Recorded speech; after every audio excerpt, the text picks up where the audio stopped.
Wait a minute. That guy on the grassy knoll's got a gun. He's gonna shoot the president. Holy smokes, I've gotta do something. All right, Lee. Time to become an American hero.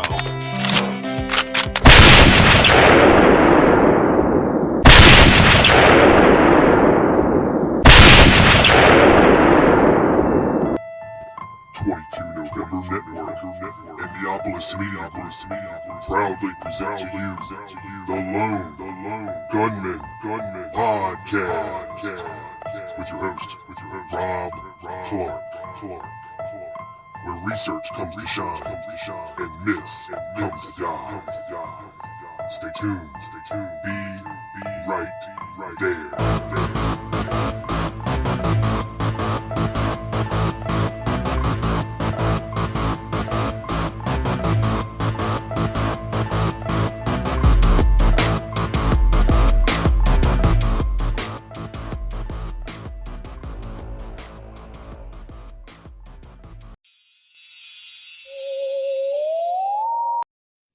Good evening, and welcome to this, your worst nightmare. Larry Rivera.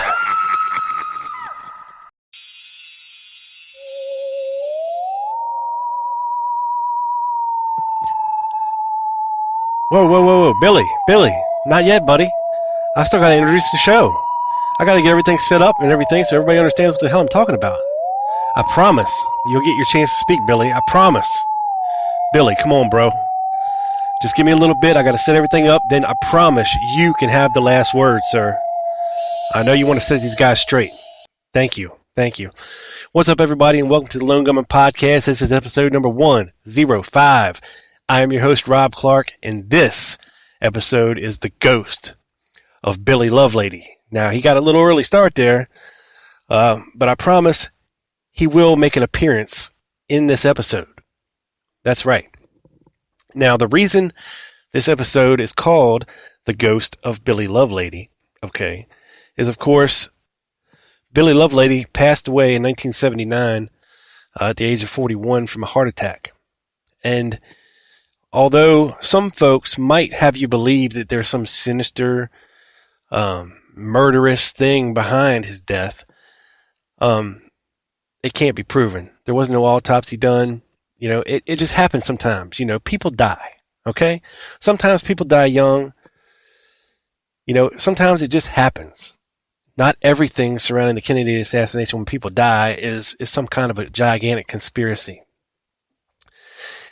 Now, the reason that these guys, and I'll name them for you, for those playing along at home, Jim Fetzer, okay, has a radio show called The New JFK Show. Very original title, by the way. I'm sure Gary King thought of that. Sorry. Yeah, so these guys do a show, an internet radio show or a podcast, if you will, or a YouTube cast, whatever it is, every week, and they talk about all their great research that they're doing over there. Okay?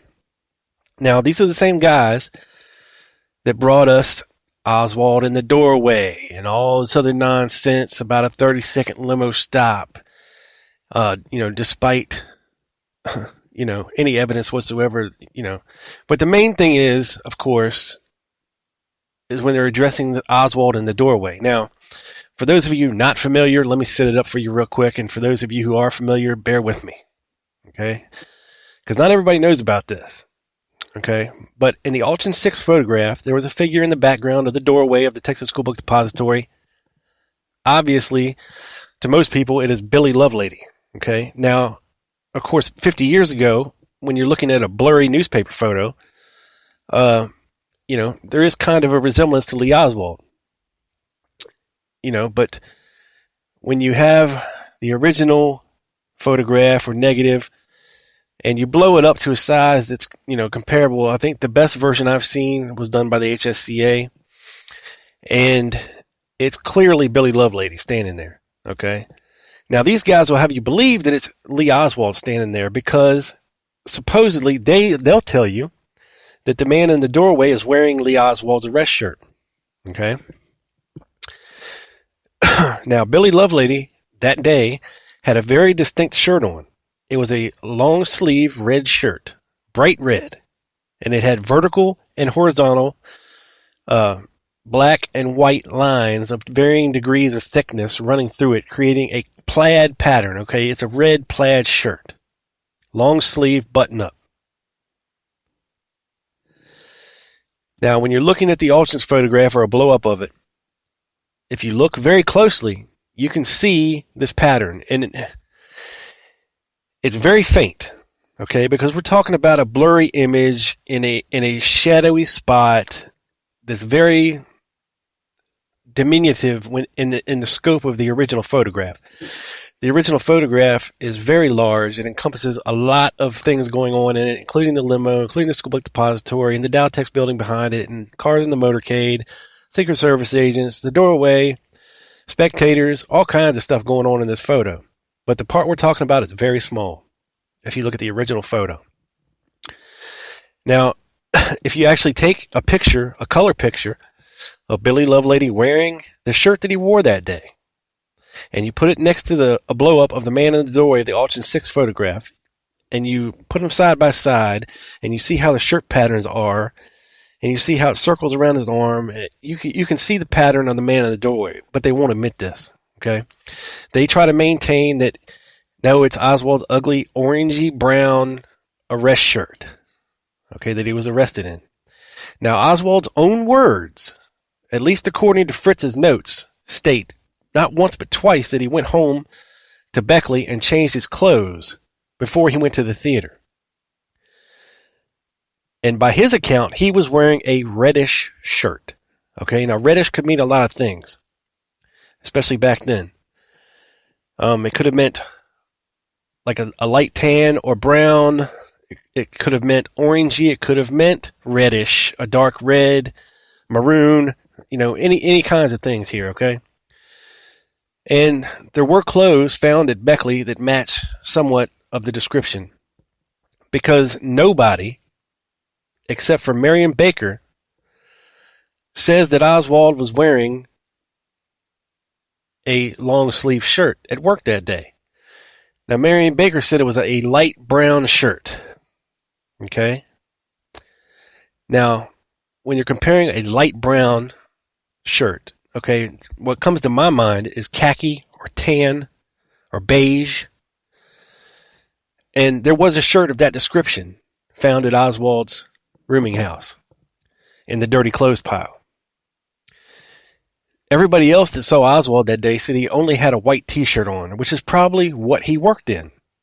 He probably took his long sleeve shirt off while he was working. I think Carolyn Arnold said he had a white shirt on. Several other of his coworkers said he had a white t-shirt on.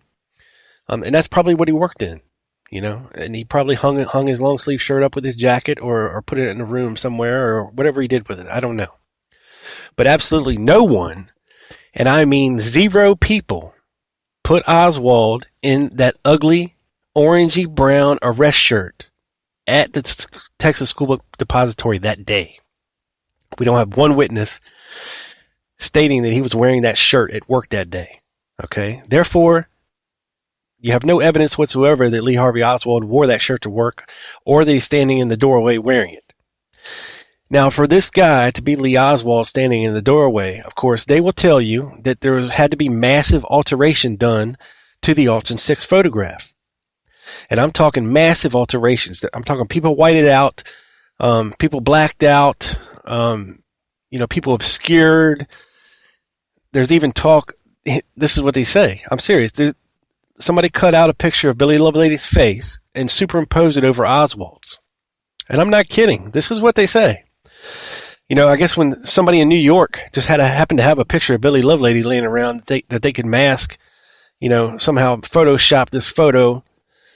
And look, if this photograph had all the manipulation and stuff done to it that they allege, it would have looked like a murder scene. Okay, especially back in 1963. Because it didn't happen in Dallas, contrary to what they'll have you believe.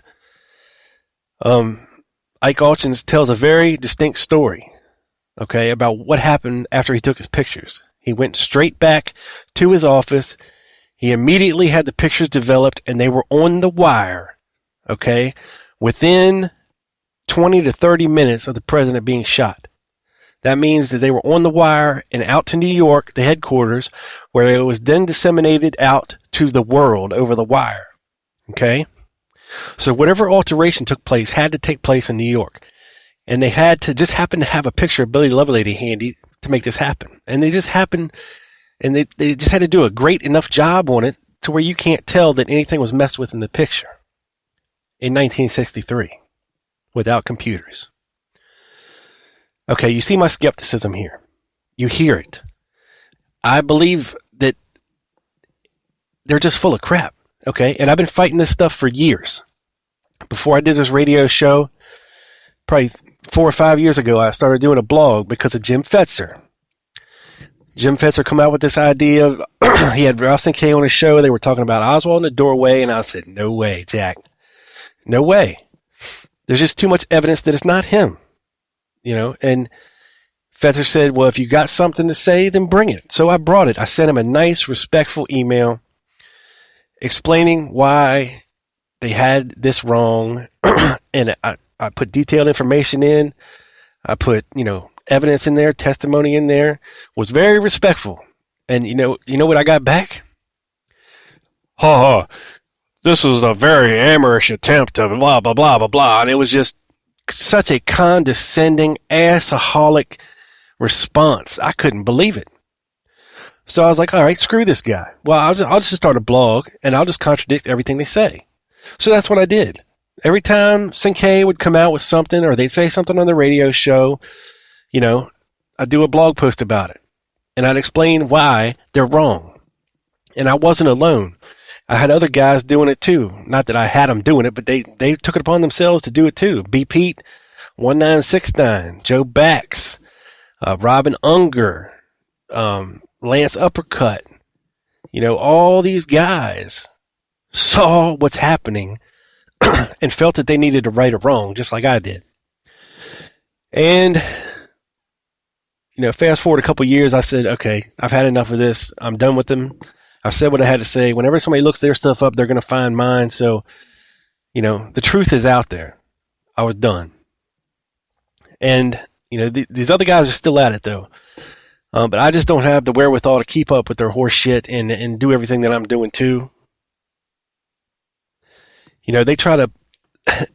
They're trying to strip Billy Lovelady of his historical significance. Okay? It's not very often that an average person is, I wouldn't know if privilege is the right word, but you just happen to be at the right place at the right time to witness history take place. And you happen to be caught in a classic, iconic photograph at the exact moment that John F. Kennedy is shot for the first time in Dealey Plaza. And you're right behind him. And these guys are trying to take that away from him and his family and his legacy by trying to erase him out of the Altgens photograph and make it Lee Oswald. It's a travesty of justice. Okay? They try to paint this guy like he was some kind of an accomplice, maybe another patsy. They bring up his shady background. Look, the guy was 23 years old. Okay, he got caught stealing guns from the military that he was in and selling them in a bar. There was a whole bunch of these guys, Billy Lovelady and all his friends. They would steal stuff from the military, and they would sell it. I'm talking blankets, soap, guns, whatever. Whatever they could get their hands on. These guys saw an opportunity to make some extra money, and they took it. Maybe he was surrounded by the wrong friends, influential people. Who knows? But anyway, the point is, people make mistakes. Nobody's perfect. Nobody's an angel. Especially back then. He then moved to Dallas, got married, had a family, started at a real job. I believe Roy Truly ended up paying his fine off for him. When the FBI did finally catch up to him and figure out where he was. But that's besides the point. Okay, Lovelady started there a year and a half before the assassination. He mainly worked at the State Building, which is the other Texas School Book Depository warehouse. and he mainly drove a truck, delivering and picking up books. That was his main job. But the reason he was around the Elm Street building that day is supposedly because he was helping to lay new floors on the 6th floor. They were putting plywood down because whoever was there before him, and I think it was a coffee company or something, but anyway, the machinery they used, they had left behind gigantic oil stains, and the cartons of books were starting to soak this oil up into them. And, they didn't want the books damaged and all this, so they were laying plywood over the original floors. And they had already supposedly completed this on the 5th floor, and they were now on the 6th floor, and they had started that week. And, but to hear Roy Lewis a couple months ago say that he never saw any evidence of or he never saw anybody fixing floors or putting a new floor down or anything like that. That's very interesting to me because, it raises questions. But, okay, all that aside for now, I can't believe what this OIC group, the Oswald Innocence Campaign, is trying to do to Billy Lovelady. I can't believe Billy Lovelady's relatives, his children, his grandchildren, haven't sued these guys for libel, slander, and everything else. Trying to erase him from history, trying to snatch his legacy from him. The guy didn't do much in his life, okay, but he was a hard worker, a loyal family man, and you're trying to take what he had. Was he happy that he was caught in the photo, or that people said that he looked like Oswald? Probably not. Every newspaper article I see or read, says that he was haunted by this and this, that, and the other. You had researchers trying to hunt him down and talk to him and take his picture. And of course he wouldn't want that. He kind of went ballistic when his wife came there with his kids one day to pick him up from work, and some photographers trying to snap his picture of him and his family. Sure, he's going to be upset. It's not fame. It's infamous. Then you're just infamous because you just happen to look like Lee Oswald caught in this picture. But Billy was a very lighthearted kind of guy. He was a joker, at least by all accounts of his coworkers. He was the kind of guy that made work fun. That you kind of look forward to. And everybody works with somebody like this that, just keeps you smiling, laughing through the day, can always put a smile on your face, was just a good guy. And, you're going to hear in a minute it come through in his interview, and you're going to hear his personality, and you're going to hear him laughing. And what I'm referring to, okay, is Billy Lovelady. Okay, they try to tell you that Billy Lovelady was killed before he had a chance to talk to the HSCA because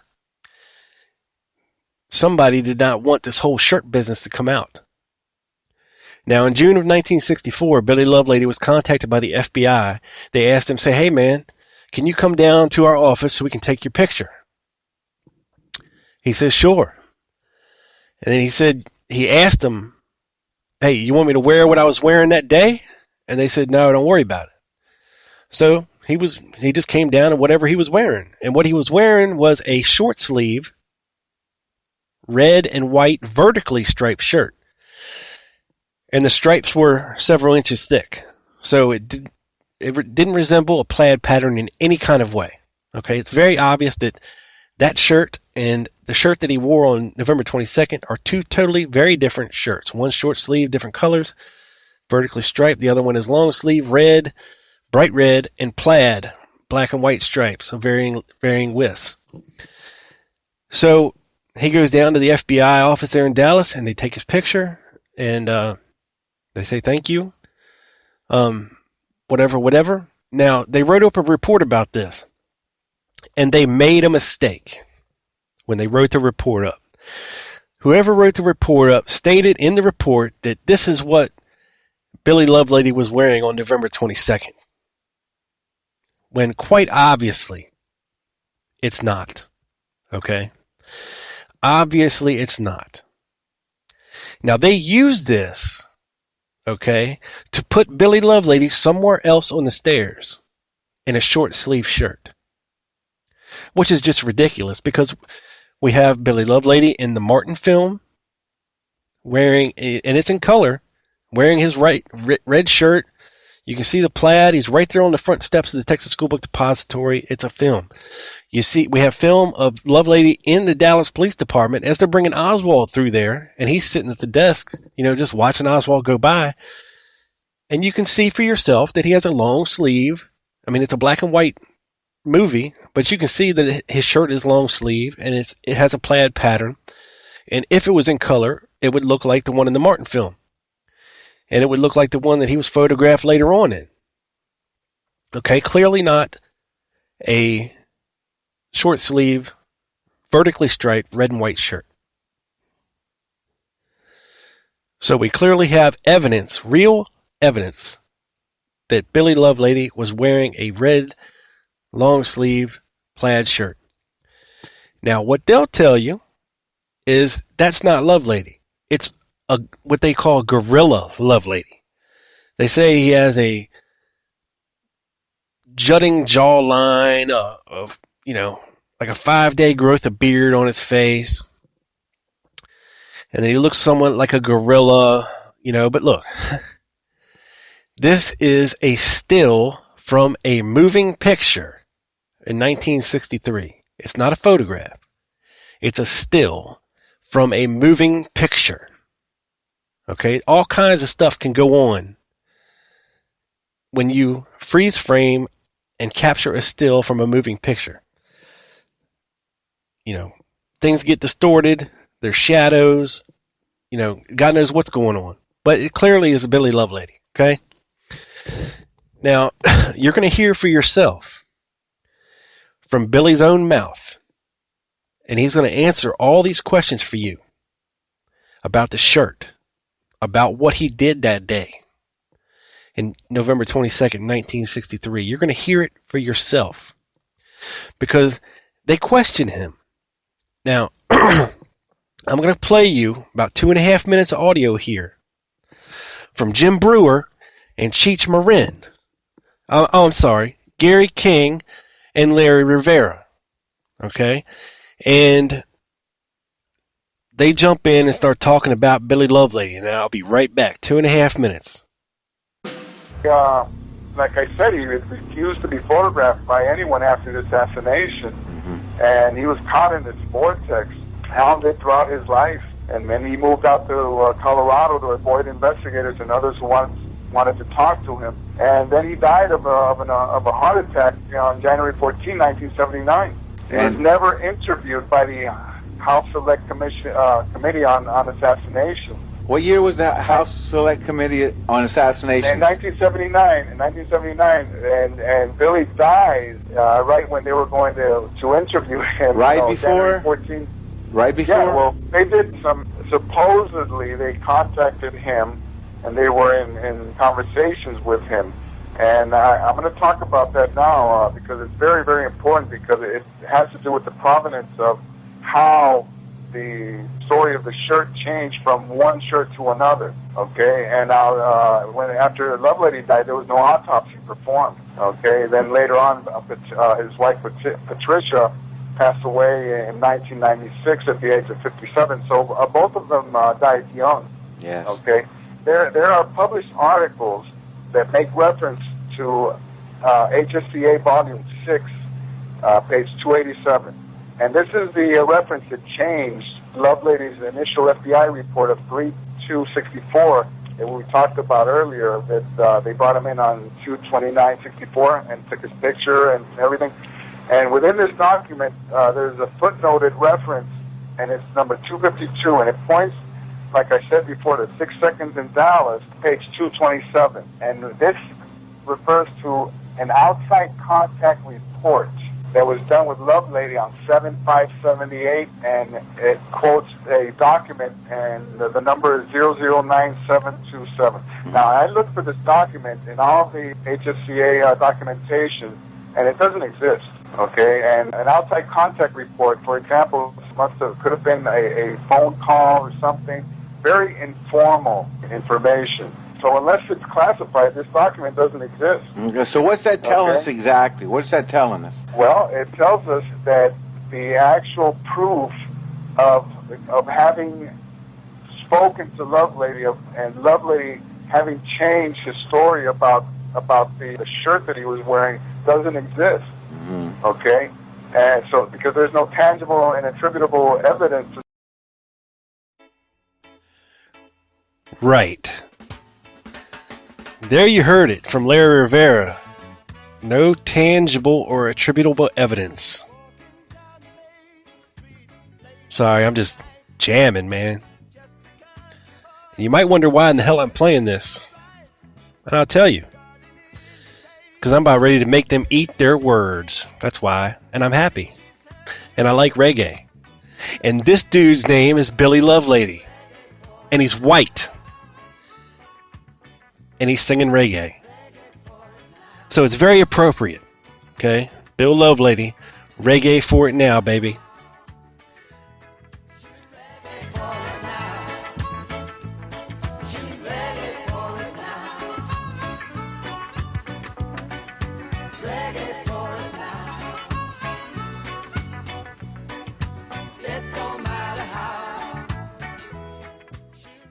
Not bad for a white dude named Bill Lovelady.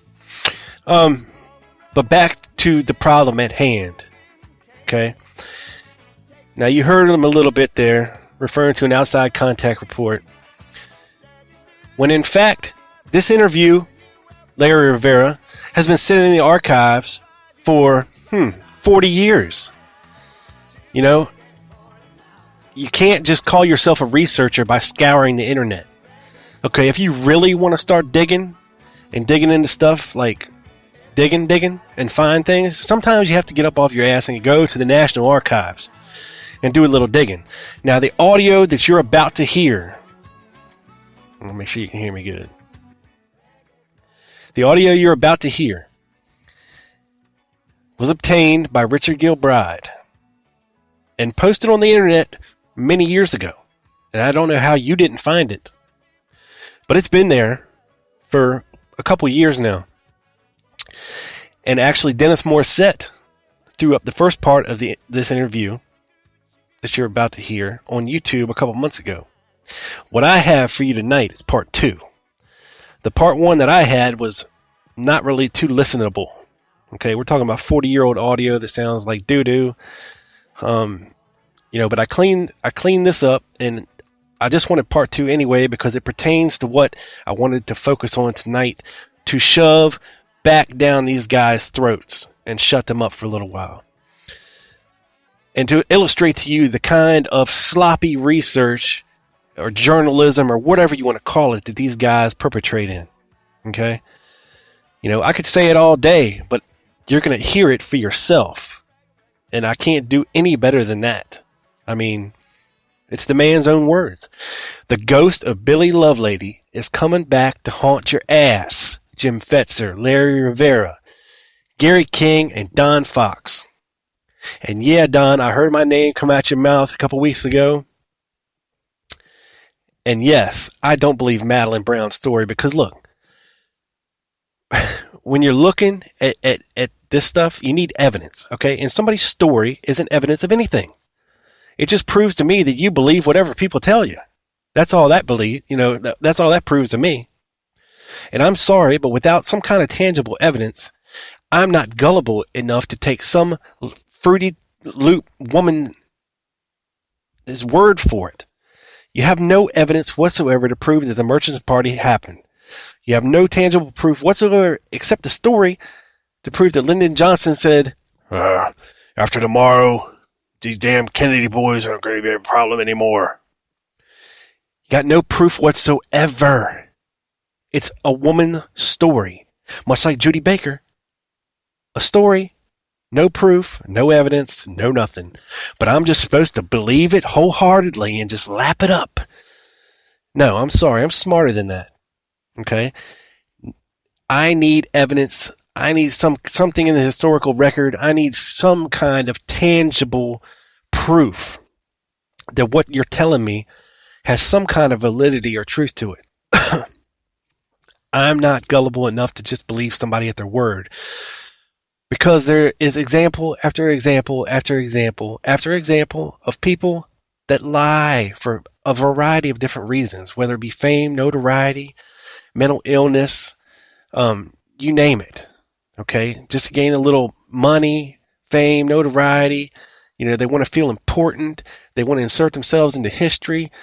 They want to be, hounded after by Jim Fetzer for 100 conversations about some shit that didn't happen. I mean, come on. You really blew her ego up there, Jim. I'm sorry. Sometimes, I get a little excited and I have to express myself because, without people like me setting the record straight, then people like them and the people that listen to their crap, believe it. And they tell other people, or they write a blog about it or a book about it.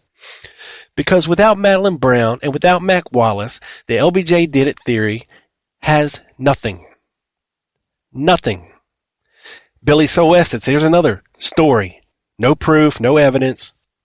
So without Billy So Estes, without Mac Wallace, and without Madeline Brown, there is no LBJ as a mastermind, and all that crap is horse crap. No Roger Stone, no Phil Nelson, no whoever the hell else, because it doesn't matter.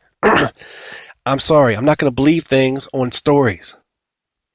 If you want me to believe something, you show me some tangible proof, some kind of historical record, some document, some evidence, some proof, then we can talk. Until then, you're just blowing hot air, dude.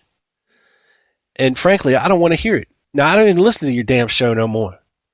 I have my listeners that let me know when you speak my name, when you say something outrageously retarded over there, like this, talking about Billy Lovelady, when you don't even know what you're talking about. You have no clue. You don't even know that he talked to the HSCA, and he did. This is a formal freaking interview.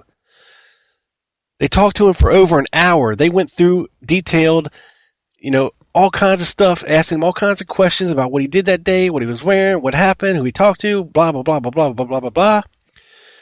And you're going to hear it. Straight from the horse's mouth. I'm holding a seance here, and I'm calling up the ghost of Billy Lovelady to come back and haunt your ass. Billy. Now, you're going to hear everything that I just told you about and more. And trust me, you're going to want to listen to the whole interview. Because if you like last week's show about Prayer Man, they actually asked Billy Lovelady about this other guy in the doorway. Oh, yes. So, listen to the audio. It's a little rough. I've cleaned it up as good as I can. It is listenable, I promise. But you might want to get some headphones and plop them on so you can get the full, thing without ambient noise around. So here it is. Without further ado, I bring to you the ghost of Billy Lovelady, and I'll be back afterwards to wrap it up for you. Stay tuned. All right, sir, now you were describing what happened. You said one policeman had run up the steps. Yes, one policeman, Mr. Trudy, had run up the steps. Someone had said they saw something, shots had come upstairs, and they were, I guess, running up the steps so they couldn't get the freight elevator to go upstairs. Do you know if they asked or if they stated that they came from any particular place or any particular floor? We were having a conversation about that at that time. All right. After that, did they? Yes. All right. What would you describe that for me, please? Someone had said they thought the shot had come from the 6th floor. All right. Who said that? Do you recall? Mr. Trudy might mention that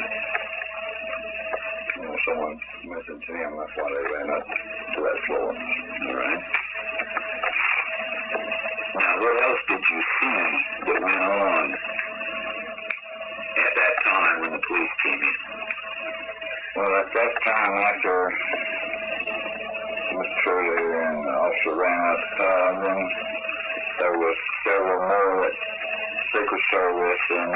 I guess it was, that came in and asked to get up to the top of the roof, or and I think they were. Did they? Do you recall they asked the top of the roof specifically? They want, yeah, I don't know how to get to the roof, so I can't show them. All right. And then what happened after that? I got in an elevator and took 10 or 15 up to the 7th floor, which you could, stairway could get up on top of the roof, and I let everybody out on the 7th floor, and they scattered in the little confined thing up there. All right. Then what did they do after they were on the 7th floor? Did they go up to the roof? Yes, all right. There's some saying, look around the 7th floor, okay. And then what happened after that? They completed their search and found nothing, and one of them asked me how to get down to the 6th floor. They said something was going on down there, so I proceeded to take them to the 6th floor. All right. And what happened on the 6th floor when you took them there? They searched around, and they I was standing by the gate of the elevator, waiting. They told me to stay there, not to come out in that area. And there was several down there already, including the ones I took down. And someone hollered that they had found 3 shells, and then they kept looking. They came out with a rifle. All right. Now, were you there when they found the 3 shells? Sure was. Would you describe them for me? I did not see them. Okay, Phil. All right. Where were you when they found the shells? At the entrance to the elevator. All right. Did you go over there when they said that? No. All right. You know who it was that said they found the 3 shells? Sure don't. Okay. Didn't know any of them. All right. Did you know who it was that said they found the rifle? No. All right. Did you hear them say anything when they found the rifle? But they had discovered the rifle hid under some cartons. Okay. Did they describe the rifle? No, at that time, no, sir. Okay. Did you see the rifle at that time? All right. Would you also that? All right. Would you describe the rifle that you saw? Well, just like an ordinary rifle, me at that distance was about 50 feet.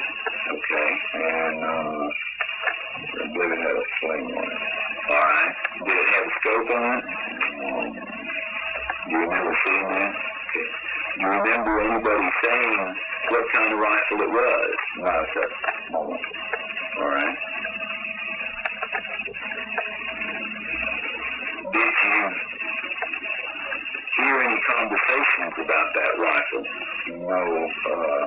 Just right after that,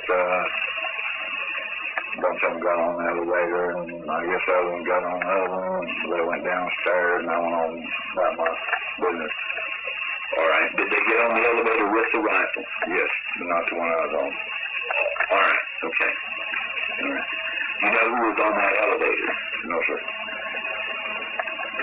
Would the elevator have had to have had an operator? One does, and the other one wouldn't. You just push the push button. Okay. One they was on. One of those open type of freight elevators with it. On your cage style. You close to the door or the one door, and as long as it, gets contact, then you can push the button. All right. Okay. How long after the shooting did all of this occur? I'd say from the time I got back into the building, it was good 20-25 minutes. All right. Do you know who had the rifle and who was holding the rifle when you saw him? No. Did you ever subsequently learn who was holding the rifle? No, sure didn't. Okay.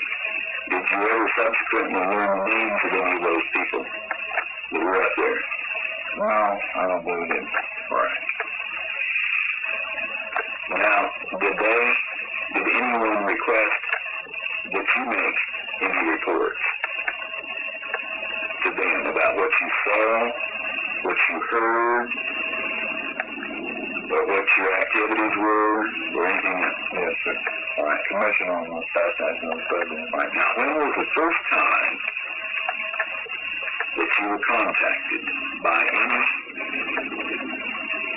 police department, by any official secret service, by any FBI agent, by anyone? When was the first time that they came to? First contact was anything to do with assassination, was that matter of assassination? All right. Now, what Well, through the FBI man said no, Police headquarters. That was the first. well, yeah, I just wondering, when was that? Let me check this.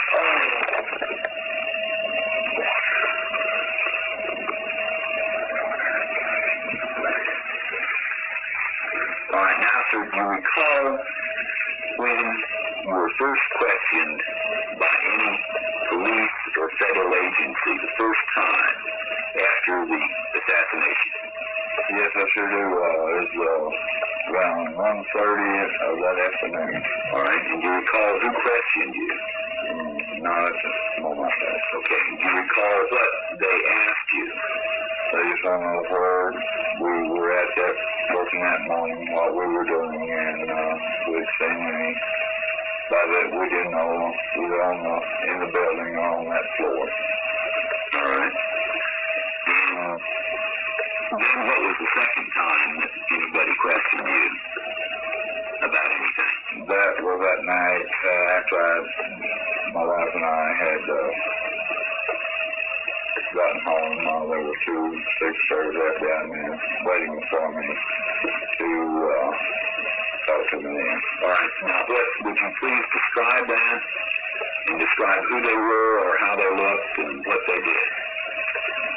I don't remember their names either, but they showed me their identification, and which proved out to be all right. And they wanted to show me a picture they had with them, and one of it me standing in the doorway of the textbook depository. All right. And I immediately identified myself being in the doorway. All right. Now, what is this the picture that they showed you, sir? Well, it was a blown up picture, I believe. Like that? Yes. All right. And from that photograph, did you identify yourself? Yes. All right. Mark, I believe. Okay. All right. And that was on the day of the assassination? The night, I'd say around 6 o'clock or so. Okay. And where did that occur? At 22, a young guy where I lived at an apartment house. Okay. And that's where they showed you the picture? Yes. And they had a print of it? And they asked you if you could identify yourself in that picture? I showed myself in this picture. Okay. All right. Immediately. Did they show you any other pictures? No, just one. All right, sir.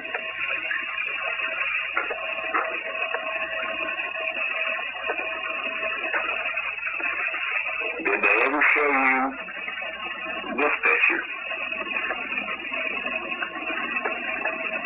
No. All right, sir.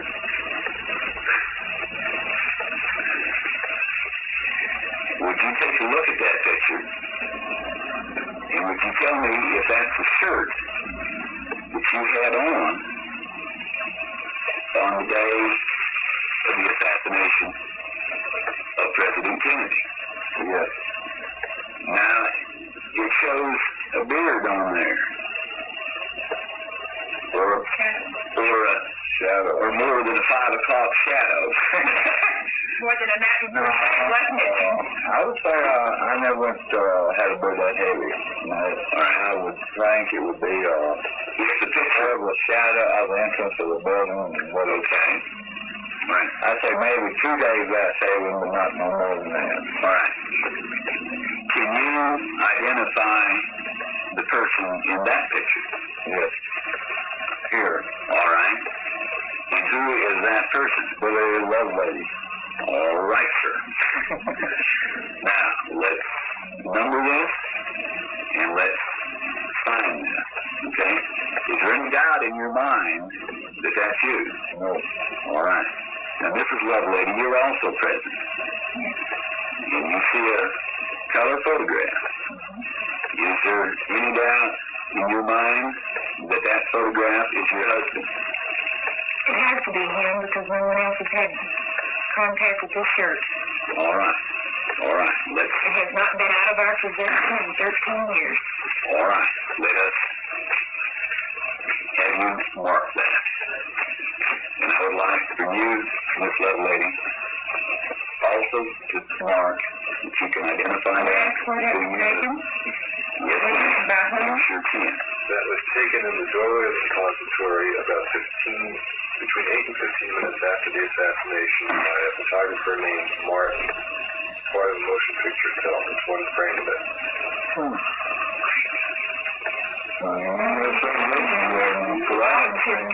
Alton's was the one. Alton's took the And the printer took the live photograph. Right. The picture in someone named John Martin took that motion picture. Well, this man saying, I identify the person. You haven't seen that photograph before. Yeah. But we've never seen any that CBS had taken either. Yeah. Well, maybe they're arranged. They were supposed to give us copies of all that, and they didn't. But when they had the 4 or 5 hour series on CBS, they didn't come through like they said they would. I had the same problem. So I called Bernie Birnbaum in New York, long distance collect, and told him that he couldn't come through with any of the promises he made, therefore he couldn't use any of the material. And if I had to, I'd get a court order put against him. And I had already talked with the lawyer, and we could do it.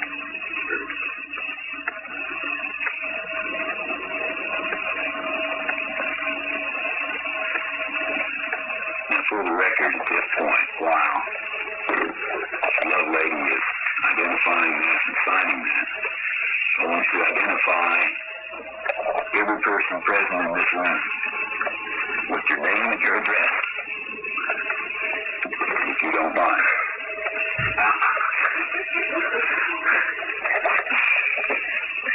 Cheryl Lovelady, 3488 South Cowsville. All right. Joyce Harville, 8488 Allison Court, Arvada. Robert Harville, 8488 Ellison Court, Arvada. Robert Groden, 385 Florida Grove Road, Hopewell, New Jersey. Angela Extent, 3488 South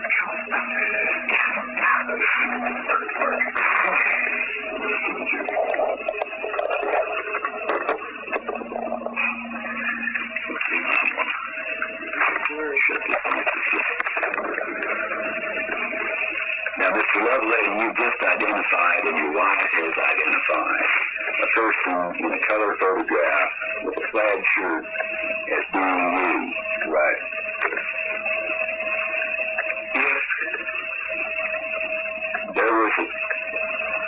If that photograph was taken at the exact time when those shots were fired and placed you on the steps, as it does,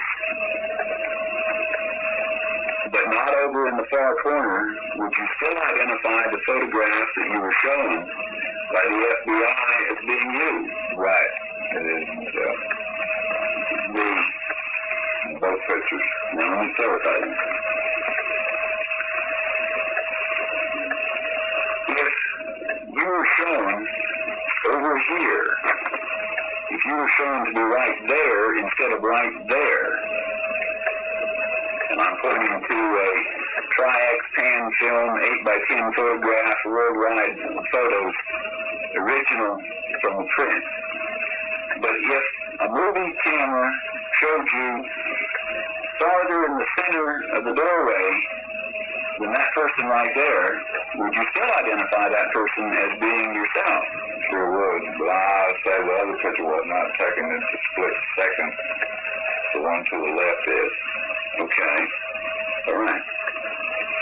If you showed two figures in that doorway at the same time, and you could positively identify one as yourself, would that have any bearing on your identification of that other figure? That is still me at the left of the door, right?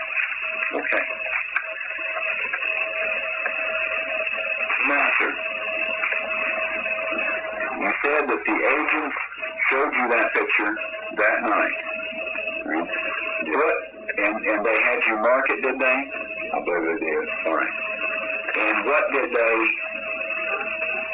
tell you before you marked it? Did they tell you anything? No, they just asked me could I identify photograph in the picture, and I immediately pointed to myself. All right. It was a sigh of relief when I pointed to myself. All right. Who else was present when you did that? My wife. All right. And was there anyone else present? Children. All right. And what did they do with that photograph then? They took it back out with them. I never did after that. All right. It came out in a magazine. For purpose of identification, the photograph we're referring to is taken by James Alkin, Associated Press photographer, negative number 6 on a 35mm tri-span black and white negative film. All right. Now, after that, what was your next contact with any type of official agency? Police, state, local, federal, Secret Service, or anything you recall?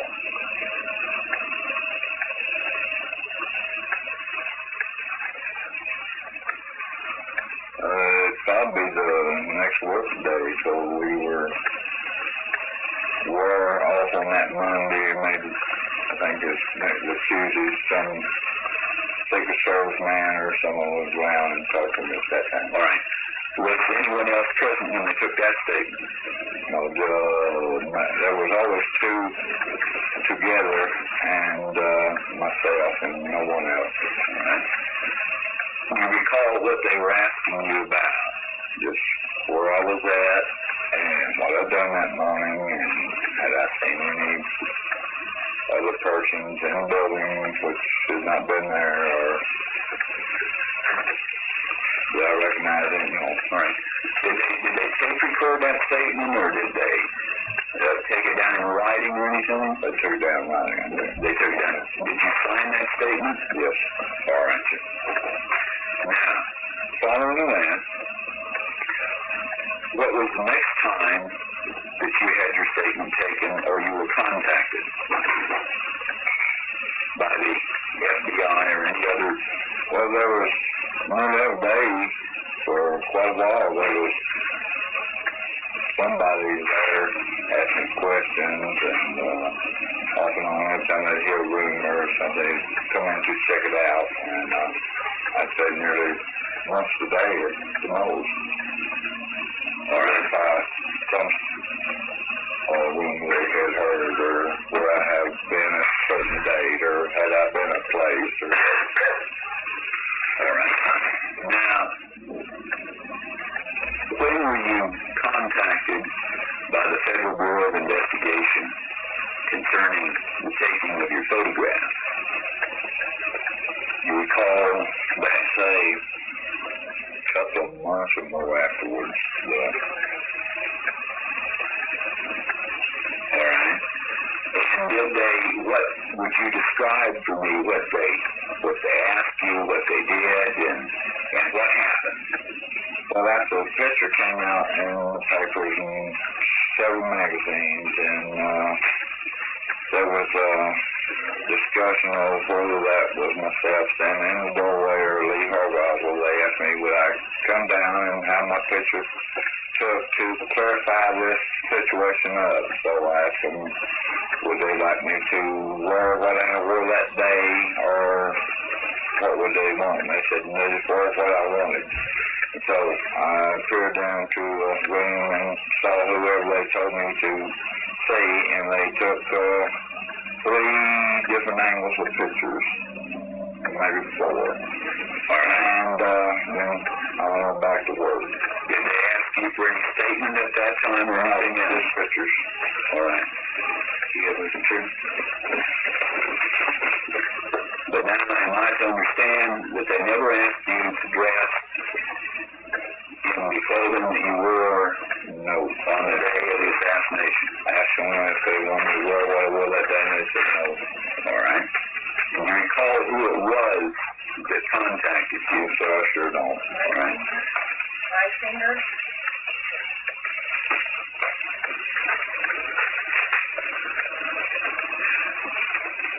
You recognize, I'm showing you a Xerox copy of 3 photographs, and you recognize, it has a number 3 at the top. Do you recognize the person in those photographs? That is myself. All right, sir. And is that the shirt that you wore to have the picture took? All right. And did you ever tell anybody at that time that that was the shirt that you wore on the day of the assassination? Told me it was not. Okay. Thank you, sir. Now let me get you to initial lead. I believe, if I'm not mistaken, the name of the FBI agent is My Finger. I don't remember one another.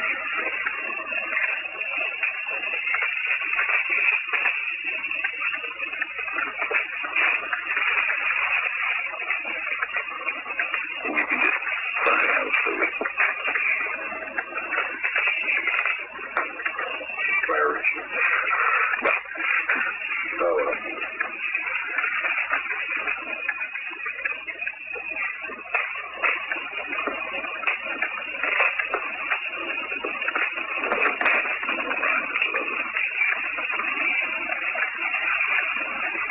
Now, when was the next time that anyone contacted you?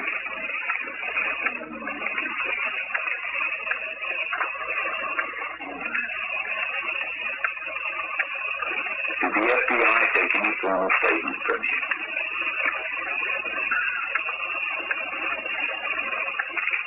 Did you know? I would say yes, because every time they talked to me, they'd ask me, exactly what position I was that day, or so I was at that certain time. And it seemed like there were several times I told them where I was.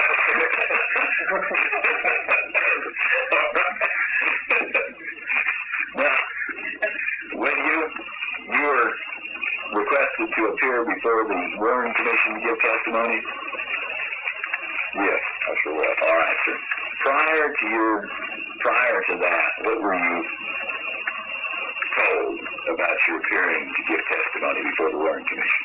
We were sent a little email stating at a certain time there would be representatives on the assassination to talk to us, and at a later day they would send us the information of what day and what time we were to appear. All right, sir. And did anyone from the Warren Commission contact you prior to their taking the testimony, other than the letter you just described? I believe Mr. Ball. Oh, all right.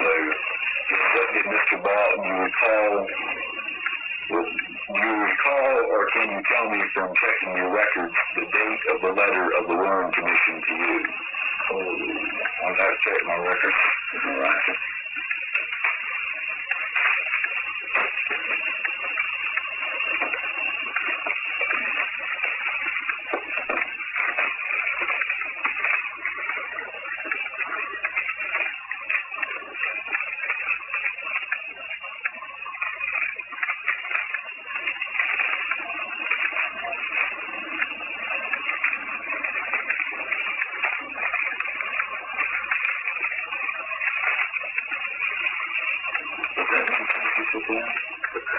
Population Warren Commission.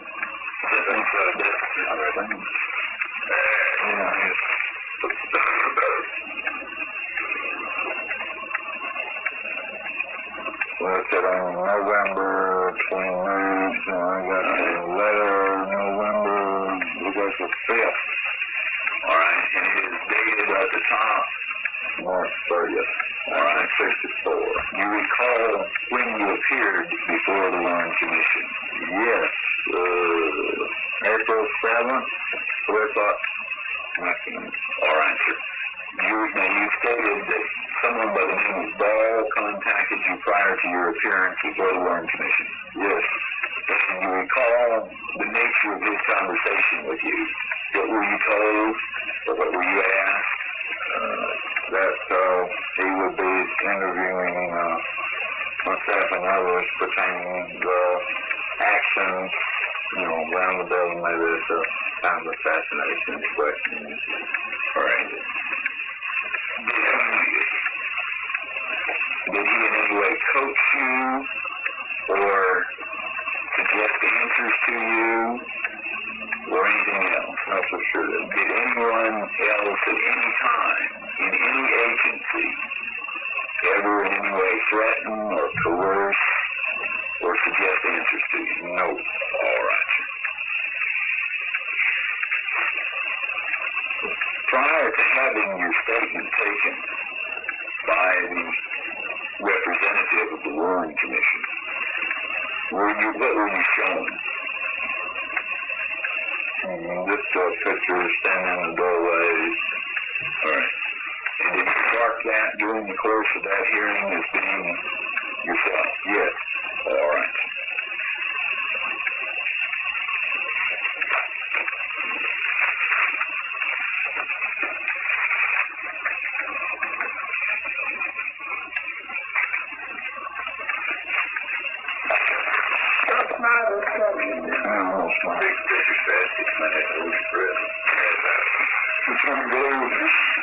Alright, sir. Now, after the shots were fired, and after you went into the return to the Texas State Book Depository, about what time was that? How long after the shots had been fired did you return to the inside the building? I'd say within 20 or 25 minutes. Alright. And at that time, did you see Lee Harvey Oswald anywhere inside the building? Sure did not. Alright. Was there a roll call taken? Yes. And was Lee Harvey Oswald at that roll call? He sure was not. Alright. What was the last time that you saw Lee Harvey Oswald inside the building? 10 minutes before 12. Alright. And what was he doing then? He was working on the 5th floor. Alright. Going over. Did you ever observe him by the Coke machine? No. Alright. Do you have any personal knowledge of anyone who did? Yes. Alright. And who did observe him by the Coke machine? That was Mr. R.S. Truda and the policeman that went up the stairs and found him coming down or out of the break room. Okay. And they were running up the steps. Alright. And, okay, but you didn't see him. No. Okay. Now, sir, I want to go back over one more thing, and that is the timing of the shots. And so we can describe it. If you would you clap your hand in the sequence that you recall having heard the shots? I think that demonstrates it better than anything else. Okay, there was one shot, a pause. All right. More rapid, the second and third were close together. All right. Now, have you any personal knowledge of whether or not there were any motorcades either before the assassination of President Kennedy or after the assassination of President Kennedy that used that exact same route? No. All right.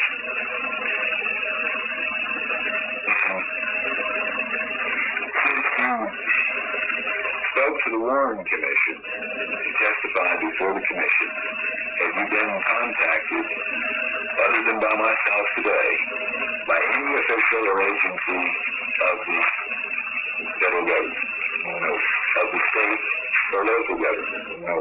All right, sir. I thank you very much, and this is the end of this case. And there you have it, folks. The words of Billy Lovelady coming back to haunt Jim Fetzer, Larry Rivera, Gary King, and Don Fox.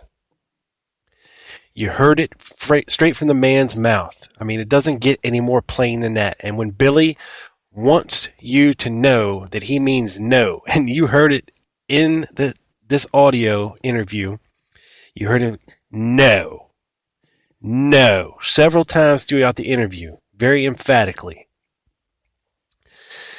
This clearly illustrates to me, because one of their other accusations of Billy Lovelady is that he's a liar, that he lied to the Warren Commission, that he actually marked himself in a different spot on the steps other than the clear arrow pointing to the man in the doorway. They suggest that his arrow was actually somewhere else and all this other nonsense, and it really is time to let it go. Okay? The gig is up. Your manufactured evidence, your hearsay, your suppositions, all are crap. He was contacted by Ball saying, hey, we're going to bring you before the Warren Commission. He wasn't coached on what to say. He wasn't told what to say. And this is 15, 16 years after the assassination. If Billy Lovelady, he wasn't working at the school book depository anymore. He was, this was all in the past. His kids were growing up. He was moving on with his life. And if he was going to tell the truth, it would have been right there. Because the HSCA had the power to give people immunity. If he had been carrying around this big secret for 15 years, he could have said, look, I got something to tell you, but I'm really scared. And they said, look, they could have said, look, you tell us whatever you need to tell us. You're going to have full immunity. You just tell us what really happened, because all we want to know is the truth. That didn't happen. Look, you can tell by listening to the man's voice that this is it. This is it. When he was called down to the FBI, he asked them, hey, you want me to wear that shirt I was wearing? No, don't worry about it. Just wear whatever you're wearing. Okay, no problem. The FBI screwed up in its report. Shocker, the FBI made a mistake. Okay, big shock there. It's just more ineptitude of the FBI. It's a mistake.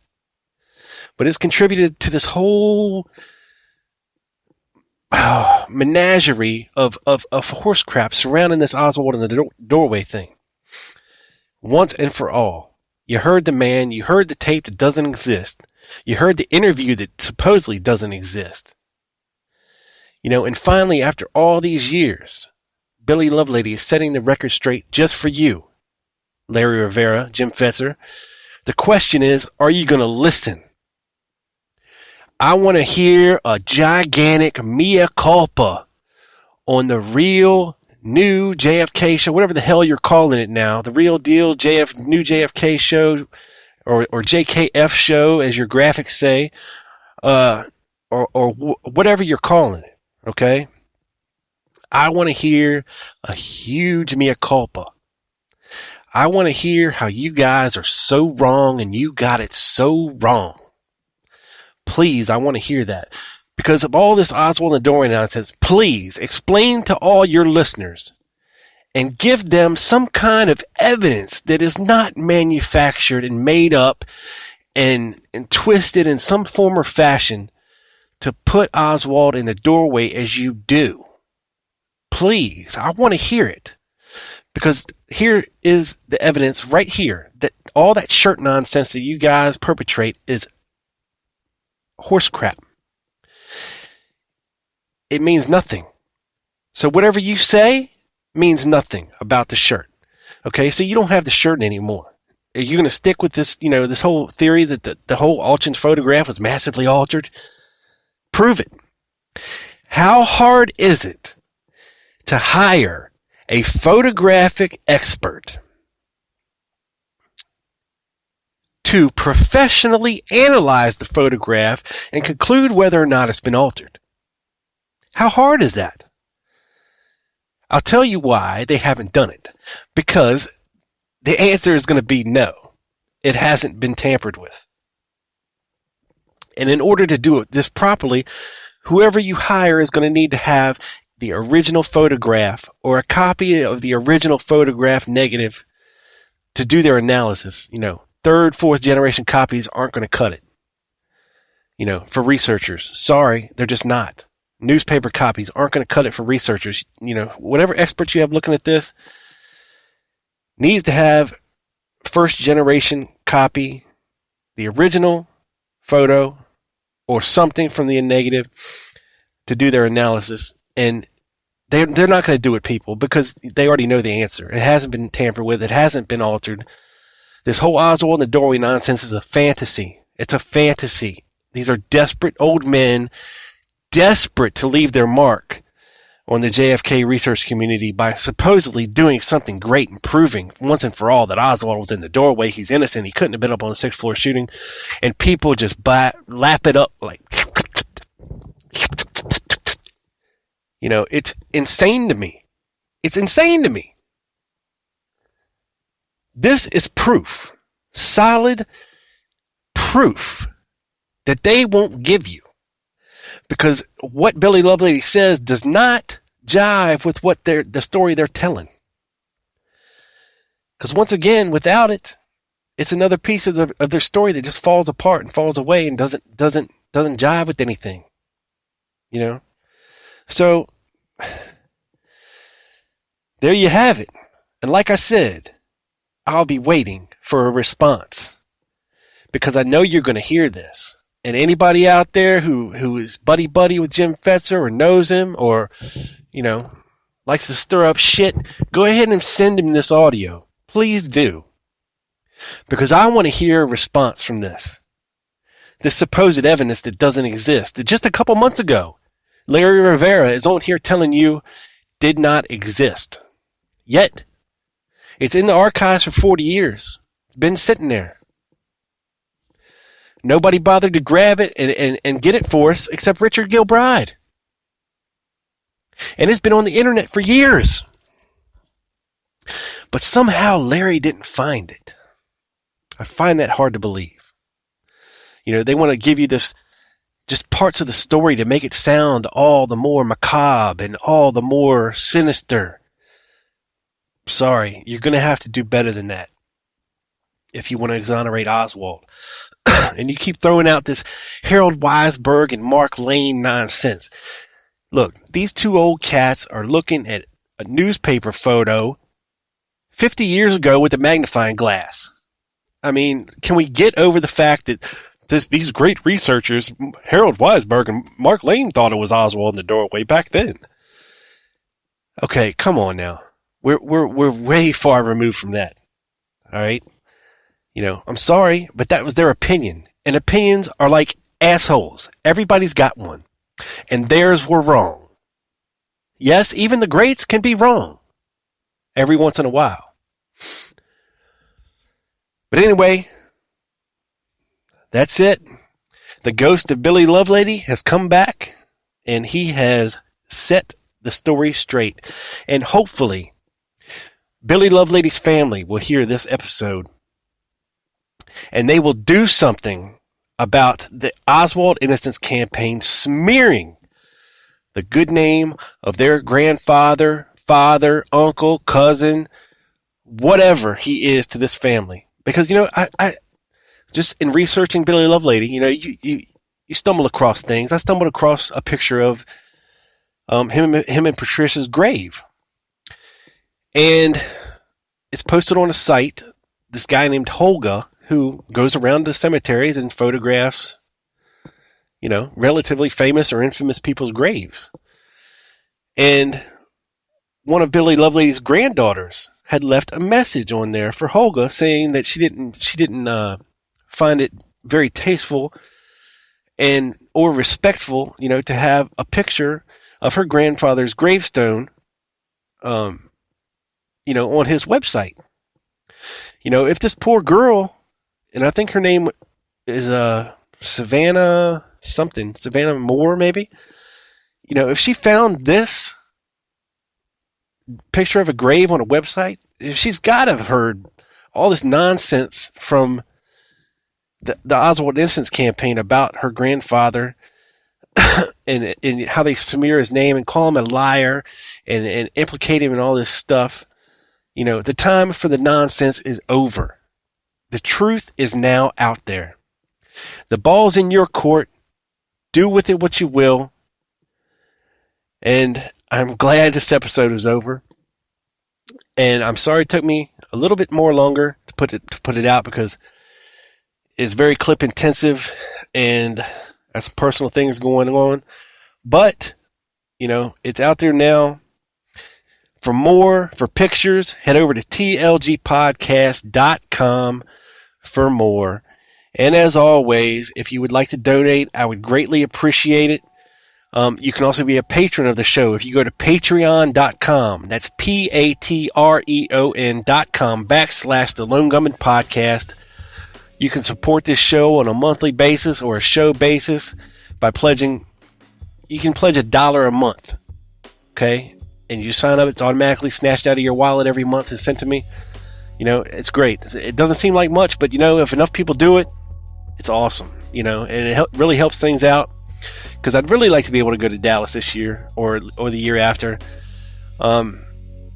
It's a goal. But anyway, that's another way to support the show. You can also head over to modifywatches.com/The Lone Gunman Podcast and get yourself a cool ass watch. They've got I got 3 designs over there of the original logo, a red logo, and one that I haven't used anywhere except there before. You can get different colored bands and switch them out. It's really cool to match your outfit. Check them out. modifywatches.com/The Lone Gunman Podcast. This sumbitch is in the can, beamed up to the satellite, down directly to your ears. Jim Fetzer, Larry Rivera, Gary King. This your boy. Peace.